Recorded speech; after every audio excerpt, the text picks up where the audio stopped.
What's up, guys? So I just finished watching the UFC presser, and for the most part, it's very civil. A lot of respect between Max Holloway and Charles Oliveira. And the one question that I was waiting to ask or waiting to hear from the media, which all of you guys know that I was waiting, was they were asked Dana White what he thought about Tom Aspinall signing with Eddie Hearn. And what does Dana say? He goes, "We don't have any problem with Eddie Hearn.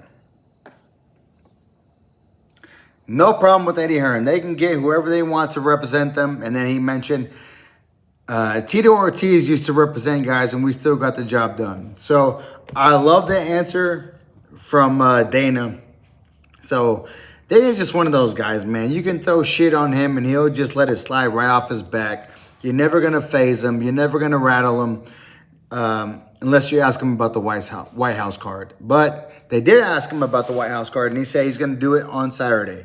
He's going to announce it on Saturday, so I'm guessing they're going to do like a preview package during the event on Saturday. So stay tuned and look forward to that. Some other stuff going on. I mean, Holloway and Charles were very respectful to one another.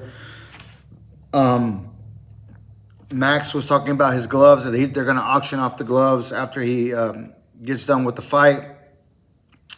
And Dana White said, "Okay, you're going to auction them off?" He said, "Yeah." He goes, 50,000 to start. There you go, 50,000. So Dana always doing good things like that, you know, giving to charities and stuff. 50,000 to Max Holloway and the unprivileged kids from Hawaii who are going to really see the benefits of that 50,000. But other than that, you know, Charles even said it himself, and Max said, he took the words right out of my mouth. He goes, they asked Charles Oliveira what he thought about the fight, and he says, "You know what? We're two guys, we're fathers, we're very respectful, and, you know, the main thing is we don't need to talk a lot of trash to sell the fight.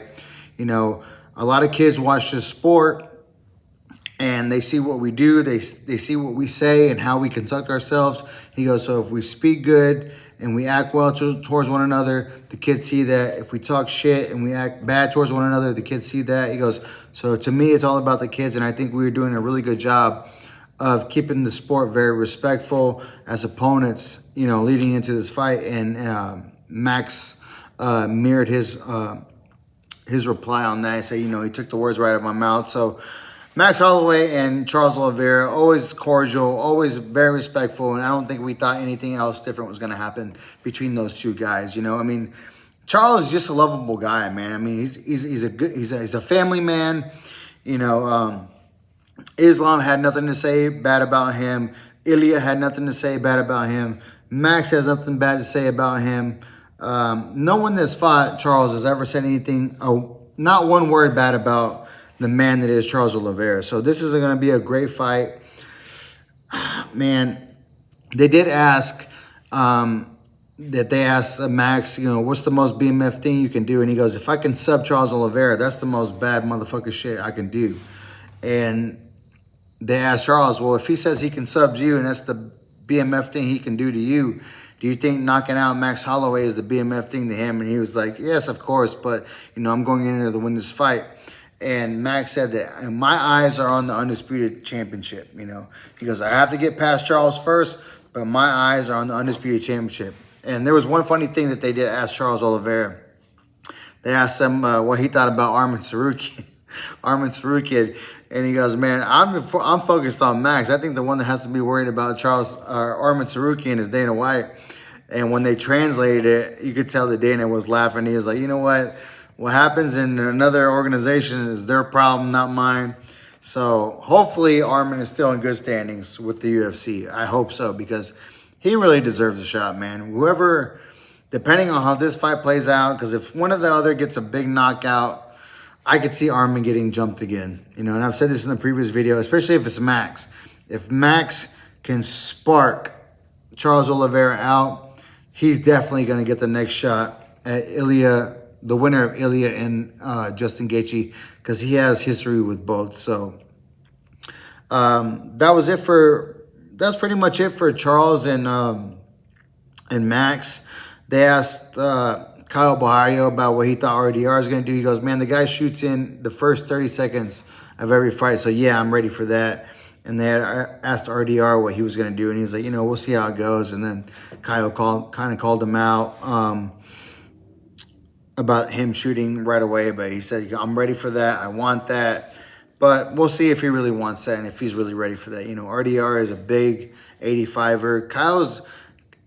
I'd give Kyle the nod in the striking department, but RDR definitely for sure has the grappling prowess to beat Kyle on the mat. So we'll see how that fight plays out. I think I had to pick Kyle to win that fight. But, if RDR can get it to the ground early when they're both dry and he can use his weight and his size, that's a different story. So we'll see how that one goes. Rob Font was asked about Raul Rosas Jr. He goes, it's a big test for me. I've been in Montreal with TriStar. I'm training. He goes, that's all I'm doing these days. So I'm ready for the storm that is Raul Rosas Jr. Raul Rosas Jr., man, he's Mexican, he's Mexican, living here in the States. I love him. He's a Mexicano. I'm Mexicano. Obviously, you see my bandera right there, as well as my Texas flag. I'm a straight Tejano, too. I love it. But I just can't get over how fucking ugly Raul Rosas Jr. is. I really can't. He's got a nose that doesn't fit his face. That thing is out to here, and it's crooked. And then he has the lisp or whatever he has. I have a small lisp as well. But Manny Moicano was right. He is the ugliest motherfucker in the game, man, brother. He is, man. That dude is a fucking gremlin-looking son of a bitch. But he can fight, So if it goes to the mat, the longer it's on the mat, of course, it's in Raul Rosas Jr. favor. He was asked about his brother. I think he's fighting the day before on a regional scene, but he said that his opponent came in 5 pounds heavier, so I don't know if they're going to reschedule his brother. And then they were asked if there was a possibility of him coming to the UFC and fighting on the same card as Raul Rosas Jr., talking about his brother. He goes, I have 2 brothers and I have a sister, and they all fight, and they're all good, and they're all coming up. So that'd be something crazy if you had not just 2 brothers, because we've seen 2 brothers before, but 3 brothers and a sister, we've never seen that. So if that could happen, that'd be pretty crazy. But, the fight game is crazy, man. The fight game is wild, and they can go any which way. So for right now, we're just going to focus on Rob Font and Raul Rosas Jr. I think Raul Rosas gets the job done. I just think his grappling and his wrestling is too much for Rob Font. So, yeah, I'll go Raul Rosas Jr. on that one. And the next one down, they were talking about, they asked RoboCop and Bruno Ferreira. There's a little bit of back and forth going on there. RoboCop said he's going to finish him. He's going to, put him in his place. Ferreira, replied, I got to be honest, I really wasn't paying attention to what they were talking about, especially Ferreira. But I think RoboCop gets the job done. The last thing I want to talk about was Drew Dober, Michael Johnson. Michael Johnson came out dressed like Cam Newton, man. He had the big hat, the big black trench coat. I couldn't tell if he was Cam Newton with the big hat or the Undertaker, man. He came out with the long black coat. He looked pretty good, I ain't gonna lie. But Michael Johnson did not get one question on the entire panel. I feel so bad for him. Because they said this question is for Drew Dober and Michael Johnson, but they just asked Drew Dober about him and his longevity in the lightweight division and taking on Michael Johnson, but then they never bounced it back over to Michael Johnson. So Michael Johnson literally just sat there the entire time, did not get one question, and that sucks, man, because I am picking Michael Johnson to win this fight. I think he's going to get Drew Dober out of there by knockout. So that was pretty much the highlight of the whole press conference. I'm glad they did ask Dana about the Eddie Hearn situation. But in Dana fashion, he takes it, parries it, slides right off him, comes back with a good one with Tito Ortiz.